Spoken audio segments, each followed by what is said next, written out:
Hola a todos, ¿cómo están? Bienvenidos nuevamente. Somos Eric y Carla y vamos a estar trabajando en esta oportunidad, en esta serie de webinarios que tenemos con ustedes, la parte número 6. Esta es la parte última de la matriz de riesgos empresariales. Ya vimos cómo definir el contexto, el alcance, los criterios, vimos cómo identificar riesgos, cómo evaluarlos, cómo priorizarlos, los mapas de riesgos, darles tratamiento, costeamos los controles, vimos su efectividad, así es que ahora lo que nos queda es toda la parte de comunicación y consulta, reportería y por qué es importante mostrar estos resultados para que finalmente pues lleguemos a una conclusión específica, puntual, que nos ayude a gestionar estos riesgos de una manera tan eficiente que la estrategia del negocio pueda ser una realidad. Así es que pues vamos a trabajar esta última parte, número 6. Comencemos.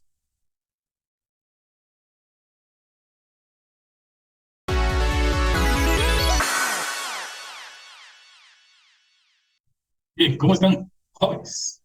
Este es el último video y nos va a permitir entrar a ver el mundo de la comunicación y consulta. ¿Cuál es el objetivo de esta parte del ciclo del riesgo? La comunicación y consulta es poner en contexto de los resultados de una evaluación relacionada al sistema de control interno, a todos los involucrados, incluyendo a la junta directiva. Es decir, podemos llegar al consejo de administración, junta directiva, accionistas, quien sea, gerencia general y gerencias de área. Y a partir de ahí, incluso a los auditados, ¿verdad? O a quienes les fue auditada la matriz de riesgos.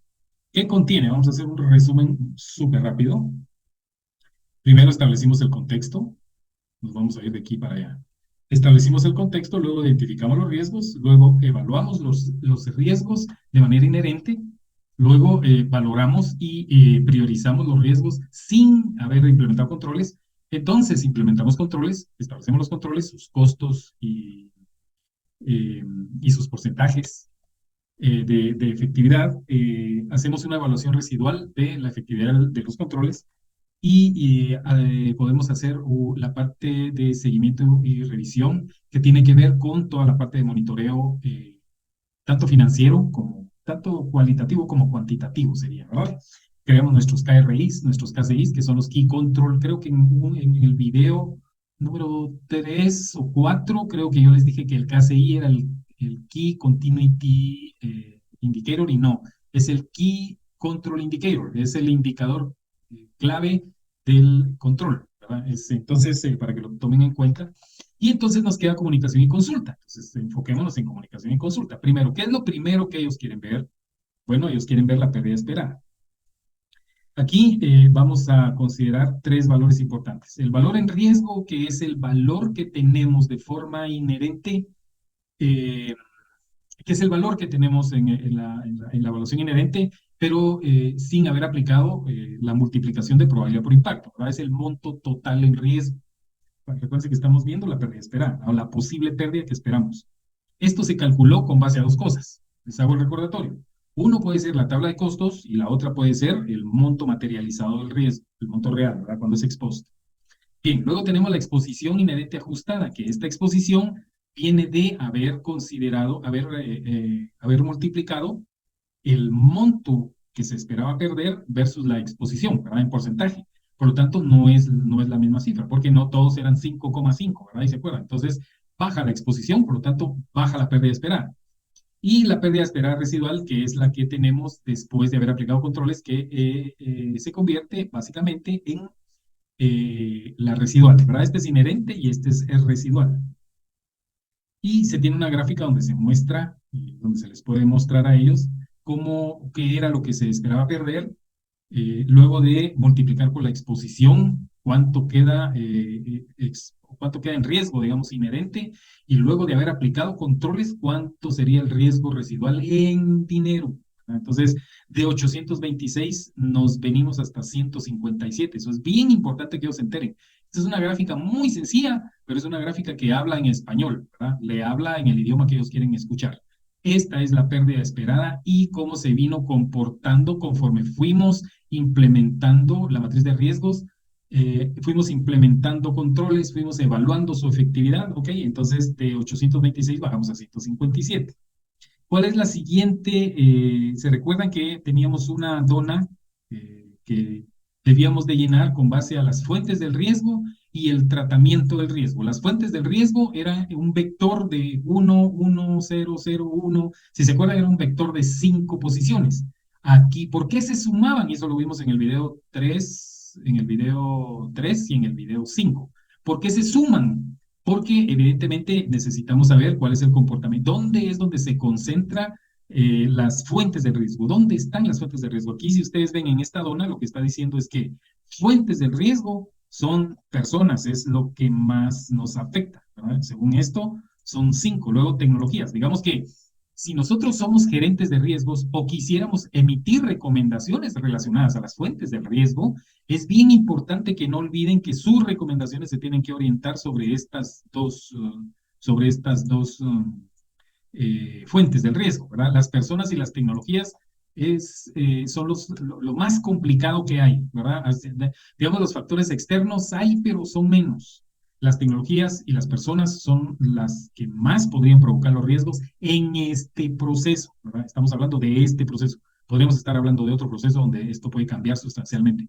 Por eso es importante saber a través de la DONA dónde se popularizan o dónde se concentran las fuentes del riesgo, y es en personas y tecnologías para este caso, y dónde se popularizan o dónde se concentran los controles. Digamos que, ¿qué es lo que más logramos con los controles? Dice que en términos generales, 3 de los controles permiten modificar el impacto y 2 modificar la probabilidad. Quiere decir que eso es bueno porque al final de cuentas la probabilidad no siempre la vamos a tener bajo control, tómelo en cuenta, ¿verdad? Pero la probabilidad. Pero el impacto sí, el impacto, recuérdense que ahora sí tenemos un impacto financiero. No le estamos dando, no le estamos diciendo mentiras a los funcionarios o las partes interesadas. Les estamos diciendo cuánto es en dinero que existe la probabilidad que se pierda. Y si fueran riesgos ex post, les estamos diciendo cuánto es en dinero lo que se perdió. Por lo tanto, modificar el impacto siempre es bueno. Es decir, que los controles dentro del tratamiento tratemos de modificar el impacto o transferir el riesgo. Aquí hicimos un contrato, ¿verdad? Recuérdense que es un contrato con una oficina que nos cobró 5 horas de trabajo. Pero pudo haber sido un seguro, por ejemplo, pudimos haber contratado un seguro. Es decir, de cualquier manera lo que estamos tratando es de transferir el riesgo. En el caso del contrato, no sé qué tanto vayan a responder terceros, pero no sé qué tanto podamos transferir el riesgo. Pero en el caso de comprar seguro, sí, porque estamos transfiriendo la responsabilidad a alguien más. Bien, entonces aquí también hicimos esta suma y creamos una dona que está aquí abajo, ¿verdad? Entonces, se dan cuenta, aquí en esta donita nos está diciendo que modificar el impacto es la proporción que más se ve y es lo que mejor nos funcionó en la evaluación del riesgo de este periodo. Recuérdense que esta evaluación debería hacerse por lo menos 3 veces al año, ¿verdad? Cada 4 meses, o si quisieran hacerla 4 veces, pues cada 3 meses. Pero esta evaluación no se queda en la primera, ¿verdad? Esta matriz tiene que ir caminando, caminando hasta que el riesgo se estabilice y puede ser que en algún momento retengamos el riesgo. Digamos, hasta ahí llegamos, ahí está bien, ahí está perfecto, sí, nos quedamos en amarillo, sí, ok, ahí dejémoslo. Y ahí retenemos o aceptamos el riesgo, ¿sí? Entonces, por eso ahora ven ustedes la importancia de estas donas. Luego viene ya la evaluación, que pues es, digamos que al final de cuentas es el éxtasis de todo este análisis. La exposición antes de la prevención, que es el EAP, de forma general, son 539, ¿sí? Eso viene de la parte de ya después de haber aplicado, antes de haber aplicado controles. La exposición después de la prevención es la cifra que vimos aquí arriba, o aquí atrás, perdón, es esta misma que vimos aquí, son los 157, que es después de haber aplicado controles. Entonces, hacemos una menos la otra, es decir, el EAP menos el EDP, tal y como lo hicimos por control. Recuérdense que esto lo hicimos por control. Aquí lo estamos haciendo de forma genérica para todo el sistema de control interno. Es muy diferente a lo que hicimos en las columnas, ¿verdad? En las columnas lo que vimos fue esto. Aquí lo vamos a ver. Aquí está el EAP, el EDP, el COIP, el RER, ¿verdad? De cada control. Aquí lo que estamos haciendo ya es de forma genérica, es decir, de todo el sistema de control interno. Por lo tanto, restamos estos dos y nos queda el RER, que es la reducción de la exposición al riesgo, la 381. Entonces, este 381, para proteger 381 tenemos que invertir 114,000. Digamos, para proteger 381 tenemos que invertir 114,000. Eso significa que cuando hacemos la división, estamos apalancados 3 veces. Siempre es importante considerar que de 3 en adelante es bueno un control, ¿verdad? Un control que esté por debajo de 3, digamos 2.5, no sé qué tanto valga la pena invertir en un control, ¿verdad? Porque solo estamos apalancados 2 veces, quiere decir que estamos invirtiendo 100 para proteger 200. No sé qué tanto valga la pena. De hecho, en algunos métodos dictan que el apalancamiento debería estar por lo menos en 4, pero creo que 3 está bien para los propósitos. Recuérdense que esto tiene propósitos académicos o propósitos de aprendizaje, pero eso dependerá de cada empresa, ¿verdad? Y cómo sus funcionarios estén dispuestos a invertir en controles. Apalancados estamos 3 veces. Y aquí nos dice el costo-beneficio de los controles es 0.30, porque es la división inversa. Y se acuerdan que estas dos divisiones es esto dividido esto, es el apalancamiento, pero esto dividido esto, o sea, al revés, es el costo-beneficio. 0.30 nos vamos aquí a los criterios, ¿verdad? Y nos dice que 0.30 está aquí, justamente es una opción barata. Por eso es que ven ustedes aquí que dice, nos pone que es una opción barata. Es una opción barata, dice. Esto es lo que deberían de presentar ante una junta directiva. Consideren que esto es lo que deberían de presentar ante una junta directiva y ante un pool de partes interesadas, ¿verdad? Si la opción es barata, a eso tienen que llegar. Si la opción no es barata, si le cuesta la mitad, digamos, o le cuesta un poco más de la mitad, por favor, no invierta en controles. No tiene sentido hacerlo. Aquí ya están todas las cifras, tal y como lo esperábamos, bueno, por lo menos estas, ¿verdad? Se crea este diagrama de barras, aquí están los 539, que era la cifra original, era muy grande. Luego teníamos los 157 muy chiquitos que estaban relacionados, porque esto era antes de haberlo pasado por la exposición y encima antes de haberlo pasado de controles. Aquí ya pasó por exposición y por controles. Sí, es correcto. Entonces, luego tenemos los 381, que es la reducción a la exposición al riesgo. Es luego de haber restado estas dos, ¿sí? Tenemos esta cifra.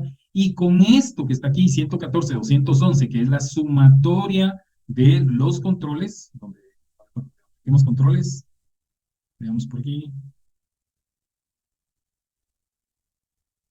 Aquí está el tratamiento de riesgo. 114, 211 es lo que nos cuesta anualmente la implementación de esos controles. Entonces, esos 114 están aquí.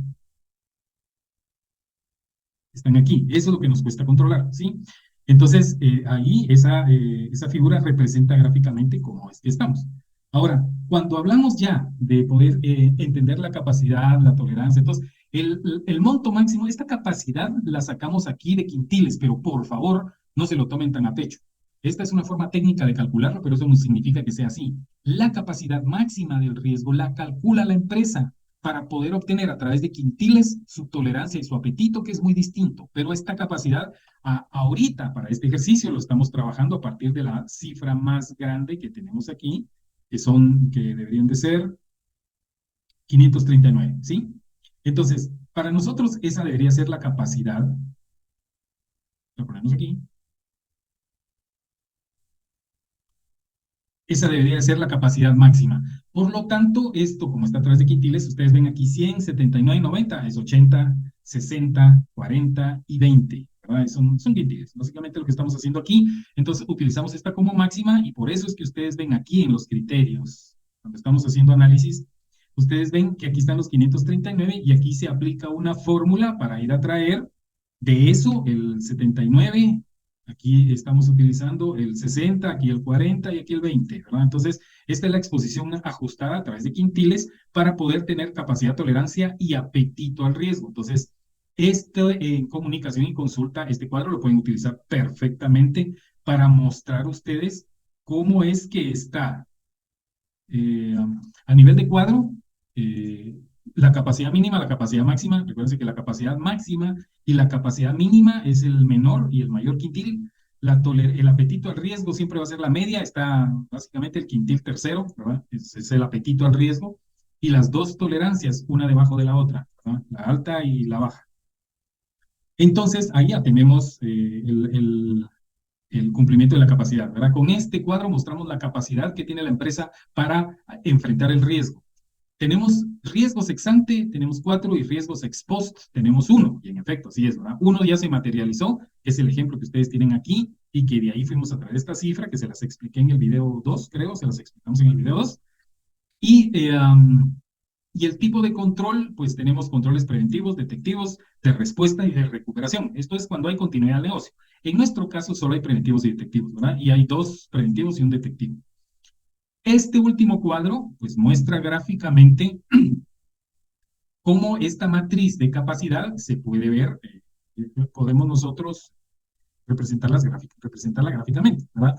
Esto es lo mejor que le puede pasar a una junta directiva, que le digan no solo el porcentaje, sino cuánto es en dinero. Mira, el 59.90, andamos por 59.90 de exposición. ¿Y eso cuánto es? Son 322,000. Ah, muchas gracias.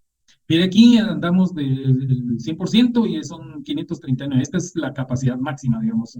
Entonces, aquí este 381 que ustedes ven aquí es la reducción, es el RER, ¿verdad? Que calculamos allá del otro lado en el apalancamiento al riesgo, es ese RER y anda por el 70.77%. Entonces, ustedes más o menos ubican con base a la tabla de capacidad, tolerancia y apetito, muestran dónde es que está el RER y dónde es que está el EDP, ¿verdad? Que es la exposición después de la prevención, o sea, los 57. Al final, esto que está aquí es realmente lo que está expuesto, ¿verdad? Esto es lo que les va a interesar a ellos, ¿eh? Son 157, es el 29.23%.